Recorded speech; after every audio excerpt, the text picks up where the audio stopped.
Ahí, poner a grabar. Ya, ¿se está viendo, chiquillos? Sí. Profe. Excelente. Ya pues, desde la semana pasada comenzamos con esta nueva unidad o tema, que es la legislación laboral y el mercado laboral en Chile, cómo funciona, cómo opera.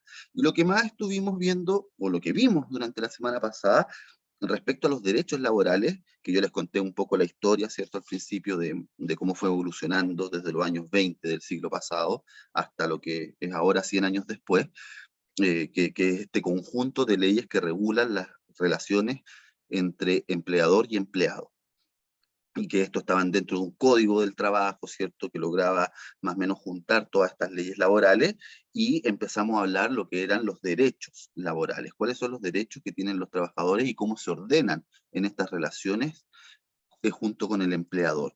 Y ahí es donde entra el tema de... oye, qué pesado, se me cambia la pantalla, chicos. Ahí es donde entra el tema, chiquillos, de contratos de trabajo. Fue lo que vimos la semana pasada. No sé si alguien quedó con dudas respecto a lo que es un contrato de trabajo, las cosas mínimas que tiene que tener. ¿Se acuerdan que vimos la fecha, el lugar, la identificación del empleador y el empleado, el monto de la remuneración, las funciones que iba a cumplir el trabajador, el lugar donde se iba a cumplir, que esto no podía salir, tirarse a otra parte que no fuera dentro de la ciudad donde vivía el empleado, ¿cierto? En caso de que, no sé, pues, trabajo en el Banco de Chile o en el Banco Estado, que tiene por todo Chile. Ya, me pueden mover dentro de Santiago, si yo firmé el contrato de Santiago, pero no me pueden llegar y mandar a Punta Arenas, ahí tendrían que hablar conmigo y tenemos que hacer un nuevo contrato, ¿ya? Eh, lo del contrato del trabajo, entonces, es súper fuerte, firme y absolutamente necesario tenerlo claro cuando uno lo firma, leerlo bien, porque la mayoría de las grandes empresas tienen contratos tipos, no los modifican, pero igual leerlo bien para saber a lo que yo me voy a enfrentar. A ver si voy a trabajar por turnos, si voy a tener disposición para trabajar un día domingo, etcétera. ¿Ya? Así que es súper importante. Y ahora vamos a ver derechos laborales que están en Chile asumidos, que costó mucho que se avanzara en esto. Son tres básicamente los más importantes, que todo trabajador tiene cuando firma un contrato con un empleador. Aquí lamentablemente los que son trabajadores independientes quedan un poco afuera, es decir, los que boletean porque trabajan en servicios para distintas partes, o la gente que trabaja, que autotrabaja, por así decirlo, es decir, la gente que tiene, qué sé yo, un puesto en la feria o un negocio.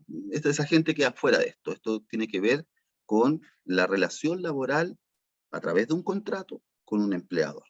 Y ahí entra el primer gran derecho, que son, y lo alcanzamos así a nombrar la semana pasada, las remuneraciones, ¿ya? Que es el pago que yo recibo por el trabajo que realizo.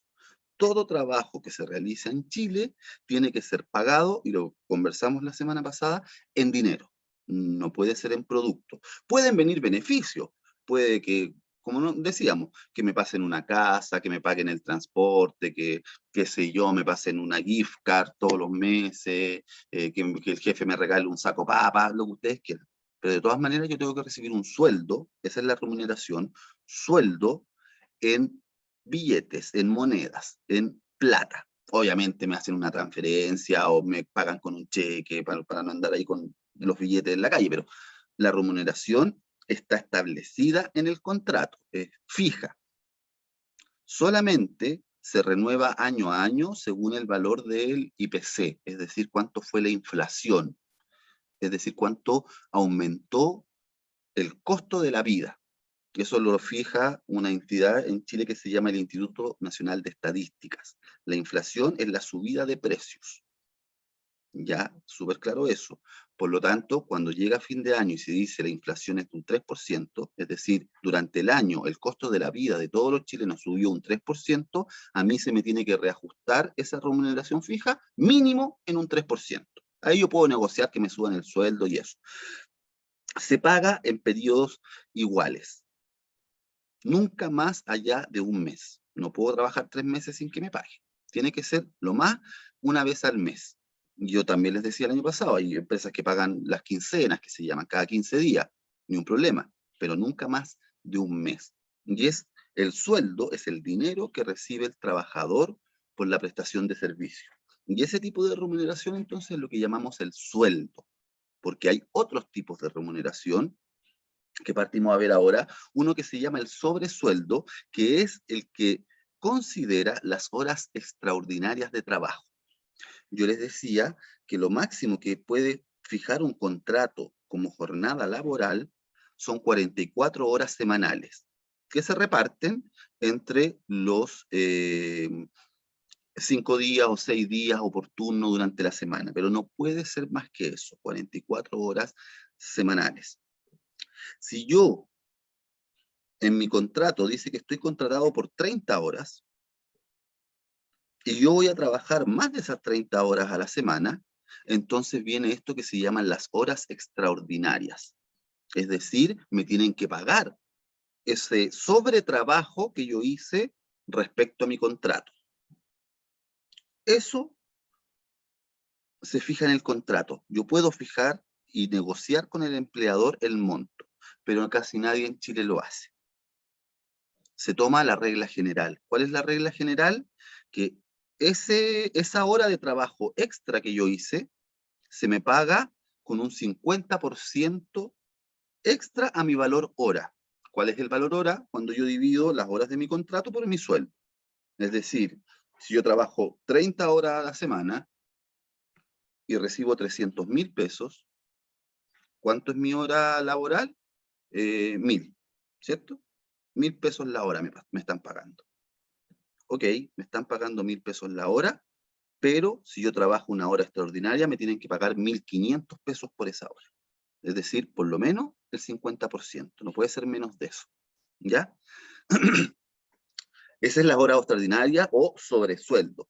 Pero hay muchas compañías, empresas, industrias, esto se da sobre todo en el comercio, en las personas que trabajan en el comercio, que son las comisiones. Es decir, cuando yo, por ejemplo, soy un vendedor de autos y mi sueldo es 400.000 pesos, supongamos, mi sueldo fijo, pero me dicen, ya, pero si usted logra vender 5 autos al mes, va a recibir una comisión de 200.000 pesos. O por cada auto que venda va a recibir 50.000 pesos. ¿Ven? Eso es entonces la comisión. Cuando sobre mi sueldo se me otorga un monto por otras operaciones o por otros beneficios que yo le di a la empresa. Se otorga o se da sobre todo en el área de las ventas, del comercio. ¿Ya? Ahí es donde se entrega la comisión, como parte de esta remuneración, que no es fija, a diferencia del sueldo, ese es fijo. Las horas extraordinarias, ese sobresueldo va a depender de la cantidad de horas. En este caso, la comisión va a depender de las ventas que yo realice durante el mes. Por lo tanto, no puede que un mes, qué sé yo, en diciembre venda 10 autos, pero en enero, que están todos de vacaciones, vendo uno. Por lo tanto, ahí mi comisión va a cambiar. Y por lo tanto, mi remuneración final también va a cambiar. Pero siempre lo fijo es el sueldo. Hay otra que se llama participación. Esta no es muy común, no es muy común, pero de todas maneras existe en la legislación como derecho laboral, que es que cuando a fin de año la empresa, es decir, mi empleador, reparte, o sea, cuenta las utilidades, es decir, cuánto dinero ganó la empresa, las utilidades son los ingresos menos los egresos. Esas son las utilidades. Es decir, todo el dinero que ingresó a la compañía, a la fábrica, a la empresa, todo el dinero que ingresó durante el año, pero yo tengo que restarle todos los gastos que hubo durante el año. Los gastos en sueldo, en maquinaria, en cuentas, de luz, de agua, de teléfono, qué sé yo, todos los gastos se le restan a los ingresos y a eso le llamamos utilidades. Es lo que realmente ganó la empresa. Hay personas que han podido en sus contratos establecer que va a haber un porcentaje de esas utilidades que me las van a pagar a mí. No es muy común y a veces tampoco es muy conveniente, porque si la empresa a fin de año no recibió utilidades o recibió muy pocas, es muy poco lo que yo voy a recibir. por lo tanto, o nada, si es que perdió plata la empresa. Por lo tanto, en ese caso conviene más la comisión que la participación. Eso básicamente, chiquillos, son las remuneraciones con la gratificación, ¿ya? La gratificación, a ver, ¿cómo lo explico bien?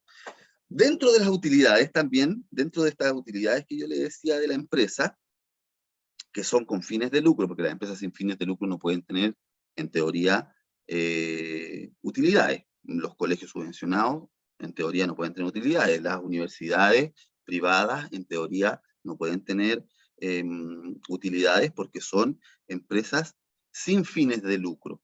Si llegan a tener utilidades, tienen que invertirlas en el negocio, la universidad, en el colegio. No puede quedar como ganancia.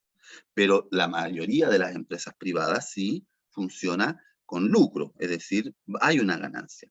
La gratificación es una que también se da a fines de año, cuando se hace la repartición de utilidades dentro de la empresa o el dueño con los socios de la empresa. La gratificación es una forma de participación, pero que no supera el 25% de las utilidades. Es un premio extra. Ya es un premio extra que se le entrega a algunos trabajadores a fin de año.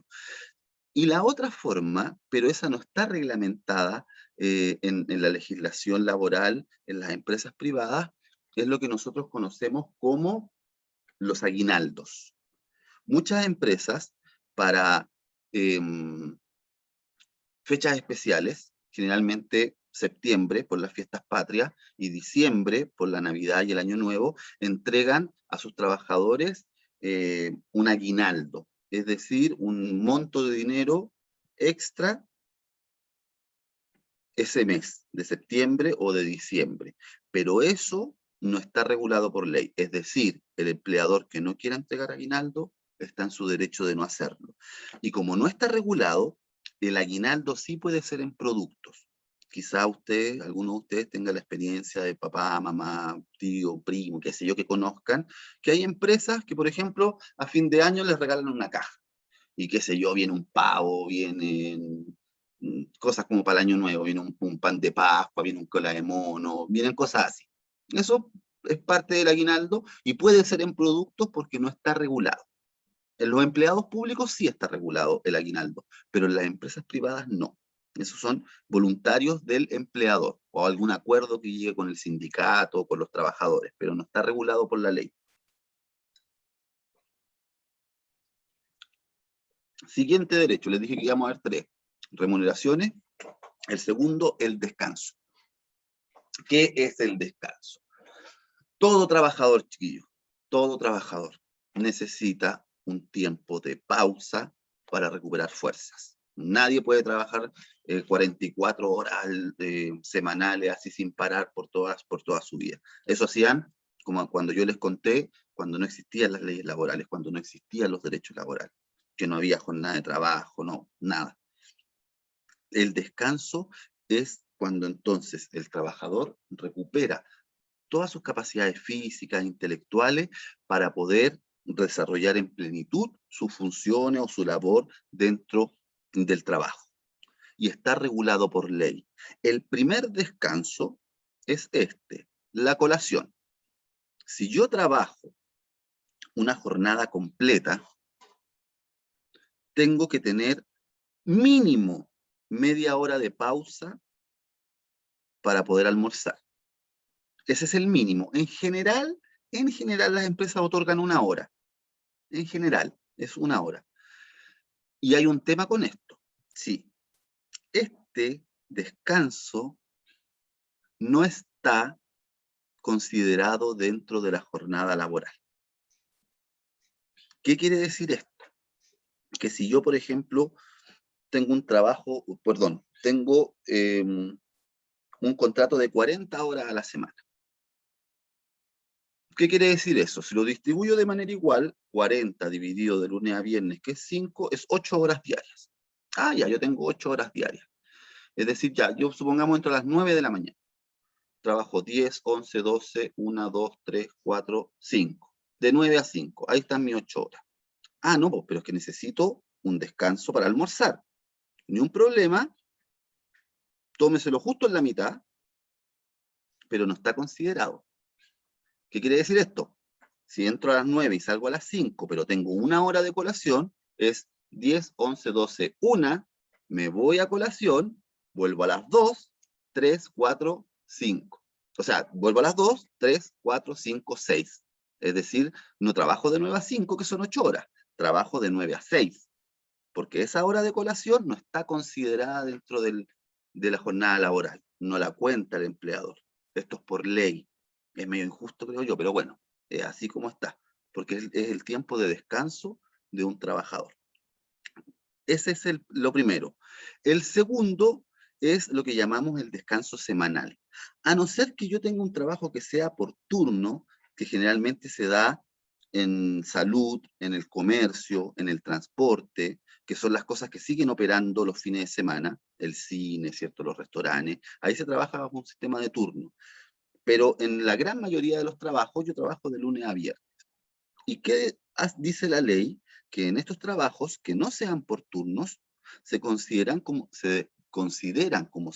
descanso semanal los feriados y los días domingos. Y ahí el empleador no me puede obligar a trabajar, ni feriados ni domingos. Como les digo, a excepción, usted dice, pero tío, mi mamá trabaja en Falabella y va los domingos. Sí, porque ahí se trabaja por sistema de turno, porque tienen libres otros días de la semana. Ningún trabajador en Chile puede trabajar más de 6 días seguidos, a no ser que sea el tema de la minería o los puertos. Ahí en general se hacen sistemas de turno. A veces se habla de 21 por 7, por ejemplo.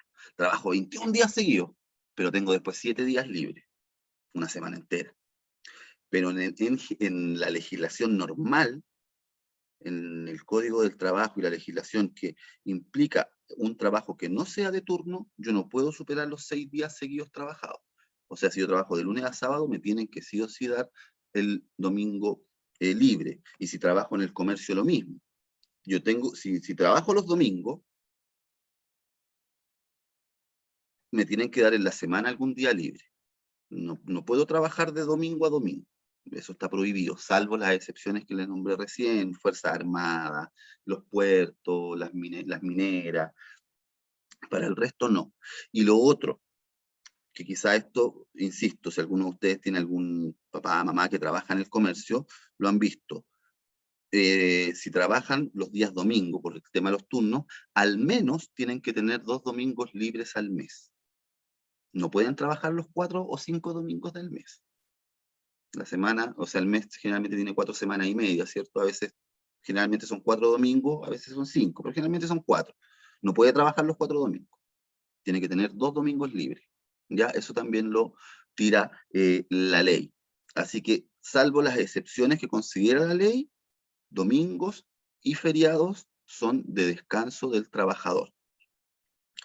El feriado anual es lo que conocemos, o descanso anual, es lo que conocemos como las vacaciones, que yo ya se los adelanté la semana pasada, son este periodo anual de 15 días hábiles, por lo tanto son 3 semanas corridas, 15 días hábiles por año de trabajo. Estas son irrenunciables, yo las puedo acumular por un máximo de 2 años, pero ya en el segundo año, si llego a un acuerdo con mi jefe, no me voy a tomar las vacaciones este año, es para trabajar y sacar la empresa adelante, ok, pero al otro año sí o sí me las tengo que tomar, y ahí me tomo los 30 días hábiles. Yo también me los puedo tomar parceladamente. Puedo decir, no, yo prefiero tener vacaciones 2 semanas en julio, porque están los niños en la casa, no tengo con quién dejarlos, las vacaciones de invierno, de los colegios, ok. Y después en enero, febrero me tomo una semana. También lo puedo separar, pero son mínimo 15 días hábiles dentro de un año laboral. Y a diferencia del descanso de la colación, este sí es pagado, obvio, ¿cierto? Aquí sí, este descanso es pagado por el empleador. Es decir, yo no voy por 3 semanas al trabajo, pero igual recibo mi sueldo. Ahí sí puede que pierda las comisiones, las gratificaciones, porque no estoy vendiendo, no estoy participando, pero sí recibo mi sueldo base, mi sueldo fijo, la remuneración que llamamos sueldo. Eso es súper importante. Eso con los descansos. Espero no haya dudas, me van interviniendo, interrumpiendo, cualquier cosa. Y el último, que vamos a ver hoy día, es la protección a la maternidad. Este sí que costó años, chiquillos, irlo sacando adelante. Este sí que fue bien duro que las mujeres lograran el tiempo necesario cuando se produce que estando ellas contratadas, viene el embarazo, el parto y la crianza de los hijos. Este ha sido bien controversial a lo largo del tiempo, eh, ha significado mucha diferencia de género en las empresas, que yo creo que se los mencioné hace un par de semanas o un mes cuando hablábamos como las diferencias de género y la desprotección de la mujer. Se da mucho, pero afortunadamente ha ido mejorando. No lo que se necesita, lo que se merece, pero sí ha ido mejorando. ¿Qué es esto de la protección? Son 2 permisos pagados. Ya no los paga el empleador, lo paga lo que se llama el sistema de salud, lo paga FONASA o la ISAPRE. ¿Ya? Son dos permisos. Uno, el que ustedes conocen, me imagino, como el prenatal. ¿Qué es el prenatal? Cuando una mujer queda embarazada, lo primero que hace el ginecólogo, cuando se detecta el embarazo o se está viendo el embarazo, en la primera consulta, le pregunta a la mujer, así textual, disculpen, pero así preguntan los ginecólogos, ¿cuál fue el último día de su última regla? Eso es lo que pregunta. Y a partir de esa respuesta que dé la mujer, se consideran las 38 semanas de gestación. Por lo tanto, en la primera consulta que va una mujer al ginecólogo, el médico le dice una fecha tentativa del parto. El parto entonces debiese ser el 10 de febrero, que es el día que yo nací. El 10 de febrero es el parto. Por lo tanto, con ese papel del médico, no sabemos si van a ser el 10, pueden hacer el 8, el 12, el 15, el 7, puede ser prematuro, nacer en enero, o en diciembre incluso, pero con ese papel que se establece las 38 semanas corridas después del último día del último periodo de la mujer, se establece esta fecha. Y desde esa fecha se cuentan 6 semanas para atrás. Y ahí empieza un descanso obligatorio para la mujer, es decir, trabaja hasta un mes y medio más o menos antes de el parto. Si se cumplen todas las condiciones físicas normales de salud y todo. Ahí comienza este periodo de prenatal, que son 6 semanas, y por eso se presenta un informe médico, para establecer esta fecha tentativa. Si la fecha se adelanta, empieza a correr el postnatal, que es lo que vamos a ver más adelante. Si la fecha se atrasa, de todas maneras se sigue pagando. Si en vez de 6 semanas empiezan a pasar 7 semanas, 8 semanas y todavía no nace, o todavía no es el momento del parto, se paga igual. ¿Ya? Este es un periodo entonces de un mes y medio de descanso pagado por el embarazo. Y de ahí viene el otro periodo, el postnatal. El postnatal en Chile históricamente fueron 12 semanas, es decir, más o menos a los 2 meses y medio, casi 3, la mujer tenía que volver a trabajar. Pero se consiguió hace algunos años, pocos, que se duplicaran estas 12 semanas, ¿ya? Así que si bien el postnatal dura 12 semanas, después viene un postnatal que se llama parental, que son 12 semanas más. Por lo tanto, en total son 24 semanas, que es lo que llamaban, o como se llamaba la ley en ese momento, los 6 meses de postnatal. ¿Por qué está dividido en dos?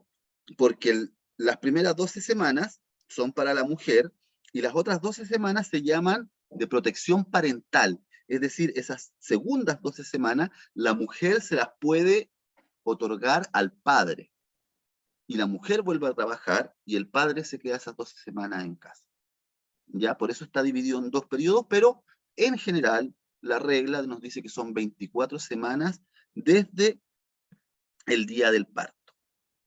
¿ya? Por eso dice al final, bueno, si la madre muere, eh, el padre puede obtener las 12 más 12, ¿ya?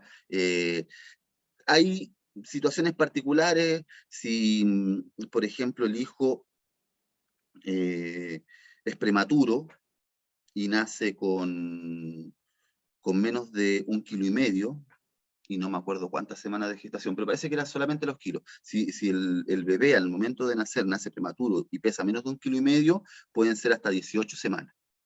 18 semanas más 12.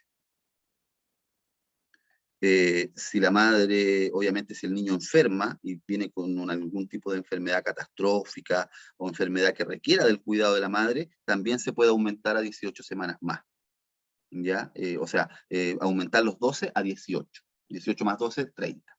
¿Ya? Hay particularidades en la ley, pero lo general, 12 semanas más 12 semanas.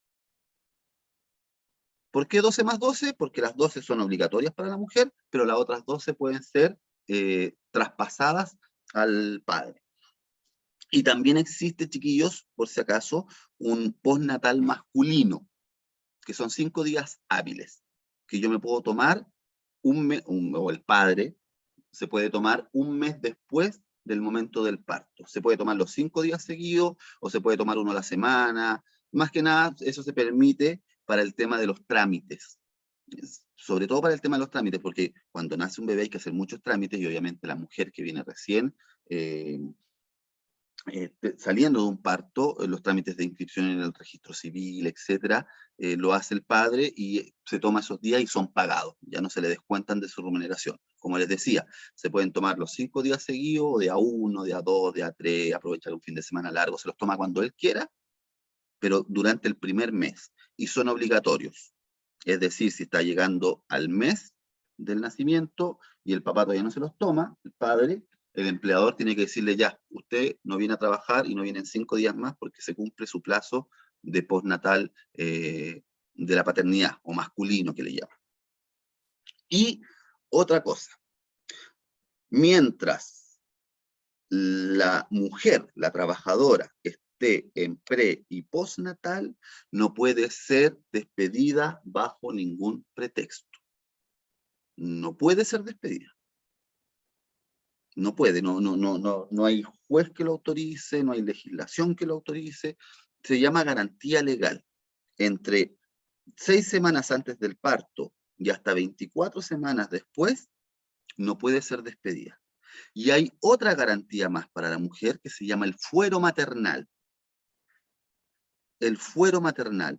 Es decir, ella, una vez terminada sus 12 semanas, las originales, sus 12 semanas de postnatal, tiene que pasar todo un año para que pueda ser despedida. Pero despedida, dice ahí, despedida. Pero sí pueden haber ciertas circunstancias donde pueda ser despedida, pero eso tiene que autorizarlo un juez. A eso se le llama fuero. Un juez tiene que autorizar que, no sé, imagínense, pasaron las 12 semanas, la mujer vuelve a trabajar, eh, supongamos, no sé, pues trabaja en un banco y a las 2 semanas después se roba plata. Ya, eso es una falta grave, por lo tanto ahí sí puede ser despedida. Pero si ella sigue cumpliendo su jornada laboral, sigue realizando sus obligaciones, el empleador no la puede despedir. Y si quiere despedirla, tiene que ir donde un juez. A eso le llamamos fuero.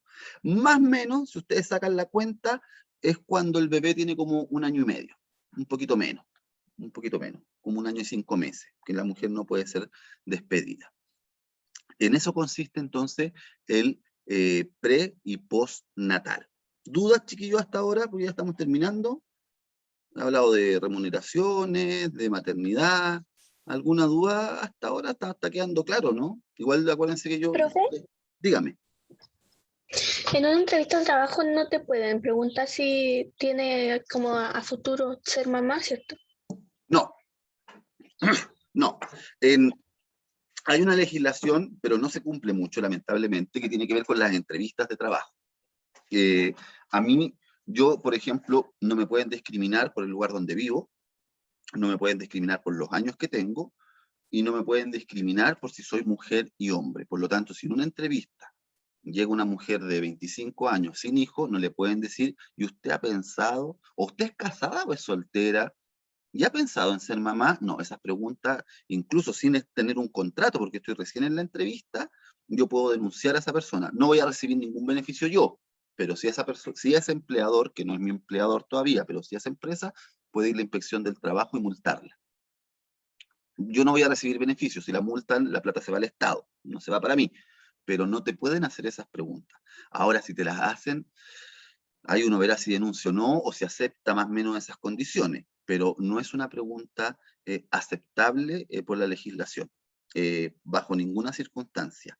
Eh, y las mujeres, en este sentido, pueden tener la cantidad de hijos que quieran cuando están contratadas, como no tener ninguno. O sea, aquí no hay esa es la teoría, sí, chiquillos. Sabemos que las empresas, lo comentábamos la otra vez, muchas veces no contratan mujeres por esto de que, ay, no, se va a embarazar y voy a tener que buscar un reemplazo y enseñarle el trabajo de nuevo y después va a volver con el cabro chico enfermo.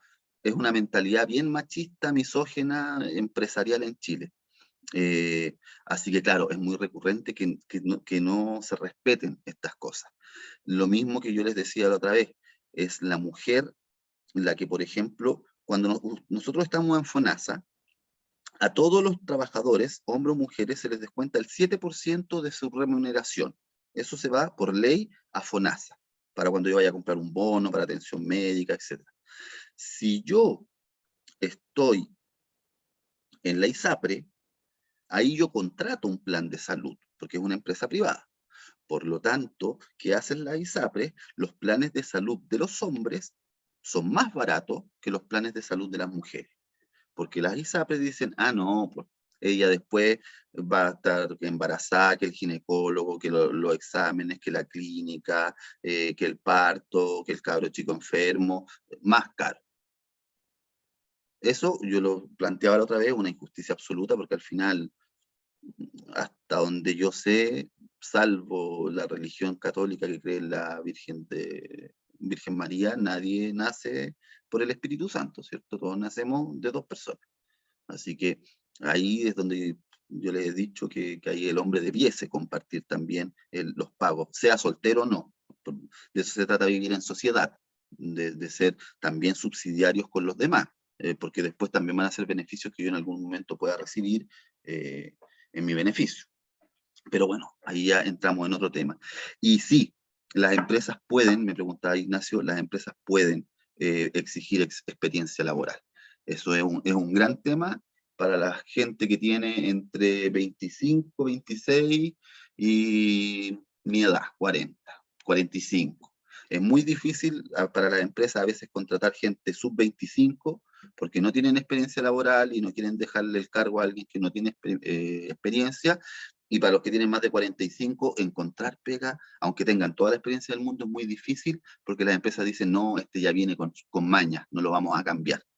Por eso les gusta tanto contratar entre 25 y 45 a las empresas. Los viejos, obsoletos, mañosos, los más jóvenes no tienen experiencia. Eh, Ahí es definición de la empresa. Y ahí, bueno, es la gran frase que siempre se dice, ¿cómo quieren que tenga experiencia si nadie me contrata? Por eso a veces entrar al mundo laboral cuesta. Y por eso es tan importante, chiquillos, que ustedes vayan definiendo bien qué quieren estudiar. No solamente piensen en lo que les guste, piensen en lo que van a poder desarrollar profesionalmente más adelante. Uno no estudia solamente lo que le gusta. Lo ideal sería que me guste algo que me desarrolle profesionalmente bien, pero también yo tengo que pensar, chuta, voy a estudiar arqueología, voy a estudiar periodismo. Hoy son carreras que o no tienen campo laboral, sociología, o no tienen campo laboral o están sobrecargadas, sobre saturadas, y les va a costar mucho encontrar trabajo. Ya no es que me guste, yo me la voy a jugar, ok, pero después no reclamen el fondo, les va a costar, por eso hay que pensar mucho y por eso vamos a hacer estas charlas que yo les decía. Ahora partimos con qué es la PDT, la fecha, pero después vamos a tener charlas de empleabilidad, cuánto es la empleabilidad de las carreras, cuánto salen ganando al primer año los alumnos que egresan, que se titulan, cuánto ganan después a los 5 años, a los 10 años, qué empresas contratan inmediatamente, qué trabajos no los contrata nadie porque no están en estos momentos siendo requeridos. Así que eso también lo vamos a conversar en cuarto, no para influir en su decisión, sino que para que también tengan ustedes el abanico bien amplio de en qué me estoy metiendo al estudiar cierta cosa o cierta carrera. Y para finalizar, chiquillos, es esto que es la sindicalización. Esto es bien controversial porque se ha ido disminuyendo en Chile, sobre todo a partir del gobierno de Pinochet, el derecho a sindicalizarse. Está consagrado en la Constitución, pero es bien difícil. Es bien difícil la negociación interempresas, que se llama, los requisitos para hacer un sindicato, pero si lo hablamos en la teoría, es un derecho que está. Todo trabajador tiene el derecho a formar un sindicato, sin pedirle permiso al empleador. Hay requisitos que hay que cumplir y todos que son bien difíciles en la mayoría de las empresas, pero se puede formar un sindicato. Hay varias limitantes. Por ejemplo, el sindicato, uno no puede estar bajo o inscrito en varios sindicatos de la misma empresa, tiene que elegir uno solo. Por ejemplo, empresas gigantescas, hablemos del Banco de Chile, del Líder, de las mineras, tienen muchos sindicatos, 3, 4, 5, yo tengo que estar en uno solo. Hay algo que se llama el multiroot que usan las empresas. Por ejemplo, el Líder, para usar de ejemplo el Líder, puede ser el Jumbo, el Easy, Falabella. El Líder, cuando contrata a un trabajador, lo contrata para ese supermercado, con un root distinto. No es el root de Walmart, donde todos los trabajadores dependen de Walmart, sino que se llama multiroot. Crean muchos root, crean muchas personas jurídicas para tener a los trabajadores separados. Cosa que si Walmart, que es el dueño del Líder, tiene 50.000 trabajadores en Chile, no les da la opción a esos 50.000 de estar juntos. Sino lo que hace, cada sucursal, cada oficina, cada supermercado tiene su propio root. Por lo tanto, nunca son más de 50, 60 los más grandes. Así dividen la sindicalización, no pueden unir.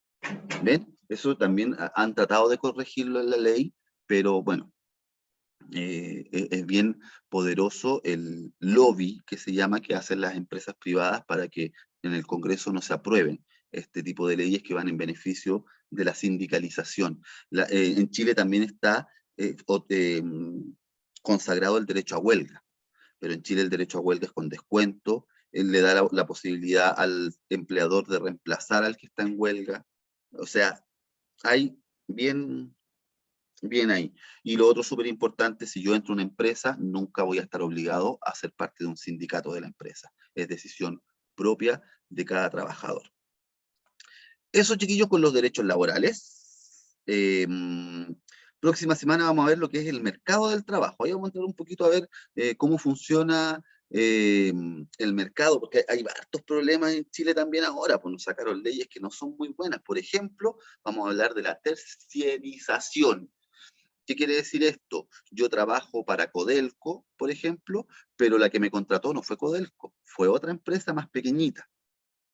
Codelco externalizó el servicio. Por lo tanto, esa empresa no me ofrece los beneficios que tiene un trabajador de Codelco. No, ahí yo lo voy a explicar bien, pero es tercerización, tercerizar el trabajo. Es decir, yo soy una gran empresa y contrato otras empresas más pequeñas para que me surtan de trabajadores. Así yo no me hago cargo, como el empleador grande de esos trabajadores, sino que las empresas chiquititas. Eso lo vamos a ver qué tiene que ver con esto del mercado laboral. Ya, y ahí yo creo que vamos terminando para que nos vayamos preparando para la prueba. Ya, chiquillos, clase de filosofía, clase de historia, a YouTube ahora mismo.